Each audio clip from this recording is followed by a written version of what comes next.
ko'p qismliq razvedka siri sirliq qotil. Kuz shamollarining nashtardek sovuqi ko'chada ketayotgan odamlarning tanlarini cho'g'ildatib, bo'yinlarini qo'rtmoqda. Kuz yaproqlarining oxirgi bargi yerda so'rilib, qayoqlargadir ushmoqda. Kashki shafaqning oxirgi nurlari sovuq ko'chalarni oltin rangda bezigan edi. Mana, ko'chalarni asta-asta qorong'ulik bosdi. Odil bir necha og'illar bilan mas holati ko'chada paydo bo'ldi. Ular bir-biriga so'qilib, cho'ng yo'ldan bir tar ko'chaga qayrildi. Havo bara-bara sovishga boshladi. Sovuqning ta'sirida ko'chalardagi kishilarning oyoq tevishlari birdan-ikkidan g'oyib bo'lishga boshladi. Odil va og'inlari tar ko'chadagi do'qmushdan yana bir necha botilka pivo elib tar ko'chaga ishkirlab kirib ketishdi. Kechining jimjitligi sovuq kuz oylarining davomini ta'sirlik mo'ngda chaqirmoqda edi. Hamma kataklarga yoshiringan mushundaq paytda tar ko'chaning ishkirsida bodulkalarning taraqshigan ovozi shahar jimjitligini buzmoqda edi. Zulmatli kechining davomi yana yangi bir tongga ulashganda atrof qaytadan mashinalarning signal ovozi bilan jonlandi.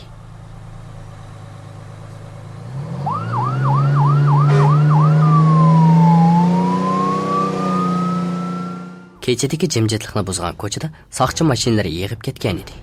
Muxbir tar ko'chada tarqatayotgan axborot uchurini davomli suratga olmoqda. Ko'chadagi noma'lum qatillik delosi, naq maydon to'limi sirliq. Soqchilar biror yipchini topolmadi. Shahrimizda bunday delolar ko'payib qoldi. Shahar aholilarining kech sirtqa chiqqanda diqqat qilishini so'raymiz. Bu deloga qarta soqchilar qanday yangi bayqashlarga erishdi? Navbatda naq maydon ahvolini suratga olamiz. Muxbir operator bilan naq maydonga yaqinlab keldi. Biroq soqchilar omma va muxbirlarni naq maydonga yaqin keltirmadi. Bu deloga mas'ul soqchi Asad naq maydonni kuzatgach aparatchilar. Hammani tafsiliy ta'tila. Gumonliq biror nuqtami qilib qolmasin. U shundoq degash, yeniga esib olgan telefonni qo'liga ilib. Idora boshlig'i, naq maydonni bir taraf qilib bo'ldik. Bu deloma oldingi necha deloga o'xshash bekli sirliq, yipuchi yo'q. Naq maydonda 3 odamning jasadi bor. Hozir ularning kimligini aniqlayapmiz. Naq maydon ahvoldan qaraganda, bu 3 kechidan bu tor ko'chada haroq ishgan. Jasadlarning badanda hech qanday yara izi yo'q ekan. Faqat bo'yinda tirnoq izi bilan o'lguvchilarning ostingi qismi kesib etilgan. Yani kelib 3 jasadning ahvoli bir-biriga o'pma o'xshash. Oldingi qitim 2 delodimi mushundaq edi. Bir muhim nuqta shuki, bu deloni sodir qilgan gumondor bir odam yoki bir tashkilot. Yomon yeri naq maydonda 3 dan boshqa hech qanday odamning oyoq izi va barmoq izi mavjud emas. Yani kelib o'lguvchilarning bo'yindagi tirnoq izi bekli cho'nqur. Bir ayib uchiga ega bo'lamadik. Biz hozir qonning ham tirnoqning izini tekshirishga yo'lladik. Asad telefonni qo'yib, atrofga inchiqlik bilan qarashga boshladi. U oshu yelpizdik o'tkir ko'zlari bilan bir yip uchini bayqash uchun tirishmoqda edi. Bir chaqda uning ko'zi tar ko'chining yenidagi eski bir botkaga esib qo'yilgan qizil rangli shoyiga tushdi. Asad botkaning yeniga kelib, rezinka palay kiyib olgan qo'li bilan shoyini barmoqining uchida tatdi. U bir kichik qo'lyaqliq bo'lib, qarmoqqa xeyli burunqi zamonda moda bo'lgan shoyidek qiladi. Asad shoyiga inchiqlik bilan qaravatgandan keyin yonchuqidan avrishkaga saqlaydigan so'lyo palayni ilib, asta shoyini uningga soldi. Naq maydon tozalanib bo'lgandan keyin soqchilar tarqaldi. Atrofdagi qarab turganlarni tarqalib, ko'cha yana jimib qoldi. Asad ishxonasiga kelib, delo ustida material turg'izishga kirishdi. Deloning jarayoni murakkab bo'lib, deloda bir gumonliq yipuchiga oid narsa yo'q edi. Asad materialni ratlagach o'z-o'ziga: Bu deloni sodir qilgan qanday qotil bo'lg'aydi? Naq maydonda shundoqla jasadlarda barmoq izini qoldirmabdi. Avval o'lguvchilarning kimligini aniqlay.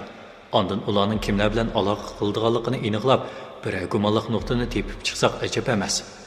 Necha yillik xizmat tajribamdan qaraganda, delo sodir qiluvchi odatdagi odam emas. Jasadlarning bo'yindagi cho'nqur tirnoq izidan qaraganda, buni odam emas, balki u qo'lidagi materiallarni tutqunicha turib qoldi. Ishik chekildi.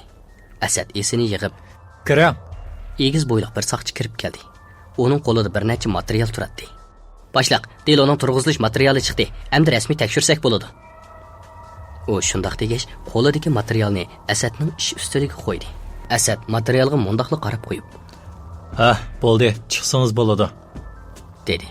Egiz bo'yliq yigit chiqib ketgandan keyin Asad tatmadan oldingi qitimqi delolarning materialini ilib, bu deloga qarta selishtirib ko'rdi.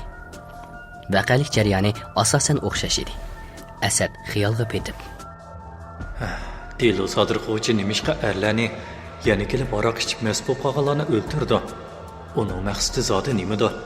Acaba u o'ltiradigan odamini oldin tanlab olib, o'ltirish planini tuzib, ondan qo'l salamlagandir. Asad asta o'rnidan turib, osqushga esib qo'ygan chopinini oldida yonchuqiga selib olgan so'lyav xaltadagi shoyini qo'liga oldi. Buni kim qo'yib qo'ygan? Acaba qotil ayol kishimidi? Asad shoyiga tafsiliy qarab etgandan keyin shoyining oddiy nusxasiga, ammo qo'lda to'qilgan inchika talalarga qarab, uning odatdagi bozorlarda sotiladigan qo'lyog'liq emasligini, topmoq to'limi qiyin ekanligini his qildi. Asad dadisining bir yaqin og'aynisining shahar sirtida ko'ni to'qimchilik do'koni borligini biladi.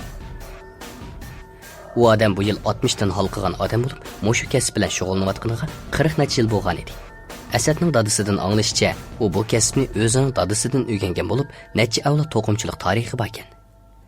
Asad qo'lidagi shoyiga qarab, buni shu odamga opirib ko'rsasam, shoyining kelib chiqish manbasi aniq bo'ladi. U qo'lidagi shoyiga bir haza qarab etgandan keyin shoyini yana osqushdagi chopinining yonchuqiga selib qo'ydi-da, qaytadan material retlashga kirishdi. Tushdan keyin xizmat oyoqlashdi. Asad kayni-kayndan yuz berayotgan bir necha deloga mas'ul bo'lg'ashqa, biray yip uchimi topolmay titit bo'lmoqda edi. Necha kun kechilab ishlagachkimi, uning beshi sal og'rib turadi. Bugun u uyiga qaytmoqchi bo'ldi va materiallarni retlab ishkabga soldi-da, xizmat formasini kiyib, soqchixonadan ayrildi. U idoraning mashinasi bilan uyiga keldi. Uning ayoli Gulnisa texi ishdan qaytib kelmagan bo'lib, umoq o'g'li Ilyar maktabdan kelibla ishxonada ota-onasini saqlab o'ltirgan edi. Asad Ilyarni ko'rib, "O'g'lim, qaytib keldingmi? Opam bugun nimachi vaqt qolgandi? Tura. degunicha o'g'lining qo'lidan tortib eshikni ochdi. Ular uyga kirib, Asad o'zini sofaga tashlab ko'zini yumdi. Ilyar bo'lsa o'jirsiga kirib ketdi. U ana shu tariqada qanchalik uxuldikin, bir chaqda ishining taraqlashidan uyg'onib, asta ko'zini ochdi-da, eshikdan kirayotgan Gulnisaga qarab, "Keldingizmi?" dedi va ko'zlarini uvulib etib soatiga qaradi. Soat kech 8 ni ko'rsatib turadi. Gulnisa Asadga qarab, Oy, bugun boldirishdan tushgan o'xshamamsiz, dedi. Somkasini va paltoyini osqushqa osqash. Asad allaburun qorong'i tushib ketganligini ko'rib, "Sizga nima bo'ldi? Bugun bekli kech qoldingizmi?" Ha, bugun bir do'stim qizining cheyini bergan. Ishdan tushibla shu yerga borgandik. Texi do'stlarimiz uzumasdilar, Ilyardan ansirab men yenib keldim. Sizni bugunmi kech keldi debdimi? Qachon qaytib keldingiz? Tezroq tamoq eting. Menimi qo'sqim bak ichib ketdi. Gulnisa o'g'lining hujrasiga kirdi. Ilyar karvatida kiyimlari bilan uxlab qolgan edi. Gulnisa balasining peshonasiga suyib qo'yib, yopqushni asta tortib ustiga yepib qo'ydi-da, tashqariga chiqib, hujrasiga kirib uy ishchi kiyimlarini almashtirib chiqdi va tamoqqa tutindi. Asad hojatxonaga mandi. U oshxonada tamoqqa tutingan Gulnisaga qarab, "Shahrimizda g'alit qaslab o'ltirish delolari ko'payib qoldi. Buningdan keyin sirtlarga oz chiqing juma." Ha, menmi angladim. Hey, yana o'tganki o'xshash delomikan? Ha, bugun o'ltirishdimi-chu, mushu gap. Haqiqatan bek qo'rqinchliga. Hey, bu deloda bir ilgirlash yo'qmi? Delo sodir qiluvchi bir odam. Yomon yeri delo sodir qiluvchining bir gumoniy tarafini bayqamadik. Haqiqatan beshim qatdi. Idordan boshqa bekli ko'ngil bo'layotdi. Biroq yepuchi yo'q. Bekli tas bo'ldi deding-a. Men hojatxonaga kirib chiqay. Asad shundoq degach, hojatxonaga kirib ketdi. Gulnisa tayyor qilgan saylani pokiz yo'g'ash. Asadga haqiqatan jafo bo'ldi-da. Yaqindan buyon bu bir qancha deli uni xiyli hozirtib qo'ydi, dedi u sinib. Asad hojatxonadan chiqib, o'g'lining hujrasiga kirib, uning uxlayotgan turqiga qarab kulib qo'ydi-da, asta eshikni yepib, Gulnisaning yoniga kirdi. Tamoqingiz qanchalik vaqt pishidi? Qarg'anda lag'man etilganda qilasiz. O'ngayroq tamoq qiling. Sizmi charchab qoldingiz? Necha kun bo'ldi sizning uy tamoqini yemaganingizga? Bakli jabba chekyapsiz. Sizmi aytgan lag'man yaxshi ko'rsiz-ku? Shunga etib beray dedim. Menga yanilsiz kuyinsiz juma. Biroq sizmi charchab qolsangiz bo'lmaydi. Voy, bugun nima bo'ldi sizga? Bakli shirinsiz bo'lib ketibsiz-ku. Odatda bekli ochig'ingiz yomon edi. Bo'ldi, mehmonxonaga chiqib televizor ko'rgach turing, men tezlik tamoqni tayyor qilaman. Ma'qul. Sizga qarshilik qilmayamsa, hozirla chiqib ketay. U shundoq dedi-da, Gulnisaning biqinini bo'shqini chimdab qo'yib chiqib ketdi. Asad sofaga kelib televizorni ochdi. Televizorda Diloga munosabatlik bir kino qo'yilayotdi. Asad kinoga qarab xiyoliga cho'kdi. U xuddi o'zi kino ishida rol olayotgandek bir xil sezim ichida televizordan ko'zini uzmay qarab turadi. Televizorda qotilning ustalik bilan naq maydonni bir taraf qilayotgan ko'rinishlari qo'yilayotdi. Asad jinoyatchining ish harakatlarini kuzatgach, bugun yuz bergan Dilo naq maydonini xiyolan paraz qilishga boshladi. U toza qiziqib, xiyol bilan televizor orliqida turganida Gulnisaning ovozi uning xiyollarini uchiribdi. Asad, tomoq pishdi. Qo'lingizni yuving. Nima? Birdamda pishdimi? Hey, qiziq yeriga kelganda kinomi tugidi mana. Televiziya teatrini kinoning eng halqiliq yeriga kelganda to'xtatgan edi. Asad afsuslanarlik ichida asta o'rnidan turdi-da, koridordagi suv jumikidan suv tushirib qo'llarini yuvib, tomoq ustiliga kelib o'ltirdi. Angacha Gulnisam o'g'li Ilyarni uyg'otib, ikki taxsi mezilik purab turgan langmanni ularning oldiga qo'ydi. Hamda o'ziga tomoq rasladi. Ular tomoqni birga o'ltirib yeyishdi. Gulnisa Asad bilan o'g'li bekalab qo'ygan qochini ko'tarib, oshxonaga kirib qochilarni yudi va oshxonani biraqor tozalab bo'lgandan keyin Asadning yeniga chiqib, Siz aram eling.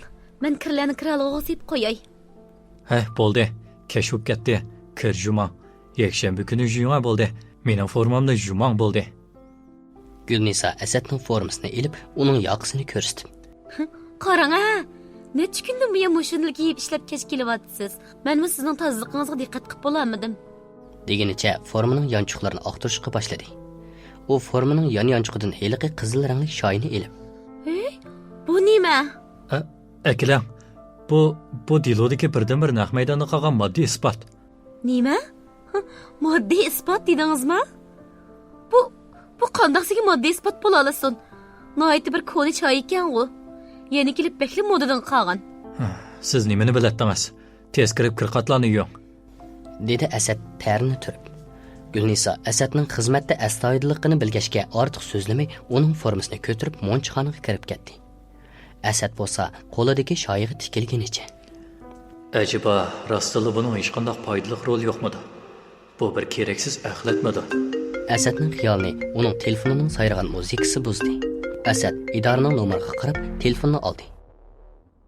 Voy, Boshliq, muhim bir ahvol yuz berdi. tezroqda nima ish yuz berdi? Boya bir ayol idoraga kelibdikan. Boshliq bilan ko'rishiman deydi. Sababini so'rsam, siz kelsangiz deydiganligini aytib turib oldi. Aslida bu kechada sizni avar qilg'im yo'q. Biroq ayolning gaplaridan biz mas'ul Diloga biror foydasi bo'lib qolmasin deb sizga telefon qilishim. Yaxshi qilibsan. Men hozirla boraman. Bu ayol ketib qolmasin. Uningga obdan qara, ha? Xo'p, boshliq. Asad telefonni qo'ydi-da, yugurib degidek monchxonaga kirib, kir alqo'ga kiyimlan selayotgan ayoliga qarab. Tez formamni ib bera. Idorada jiddiy ish chiqib qoldi. Uy, biroq bek kech bo'lib ketdi-ku. Formingiznimi? Bo'ldi, tez ilang bo'ling. Asadning jiddiy talaffuzidan Gulnisa ortiq gap qilmay, kir alqo'ga salay deb turgan formani ib berdi. Asad formani kiyib, Men ketdim. Sizmi boldiroq aramaylang. Aras, qalaymaqan ish chekalagi ishni ichib bermang. u shundoq degach uydan chiqdi. Gulnisa yo'ldishining xizmatidan norozi bo'lsa-mu, buningga ko'nishga majbur edi. Har qitim ish chiqib Asadning uyidan yarim kechada chiqib ketganini ko'rgan Gulnisa bekli azoblanadi. Vaqt o'tgan sari umi bu xil jiddiy turmushga ko'nib qolgan edi. Biroq u Asadning bexatarligidan har vaqt bekli ansiraydi. Shundaqla uning omon bo'lishini umid qiladi. Bu qitimmi u Asadning chiqib ketishiga yuragi eg'ib ko'zlariga yosh oldi. Asad mashinasini haydab idoraga qarab yo'lga chiqdi. Atrofni ko'cha chiroqlarining nurlari bezigan bo'lib, ko'chada odam shalon edi. Ko'cha chiroqlari ostidagi suz tumanlar yo'l manzarasini xiralashtirib, qishni chillayotgan ochiq sovuqqa tankash qilayotgandek ochiq bir mung jimjit ko'chalarda o'z zamonasini yurgizayotgan edi.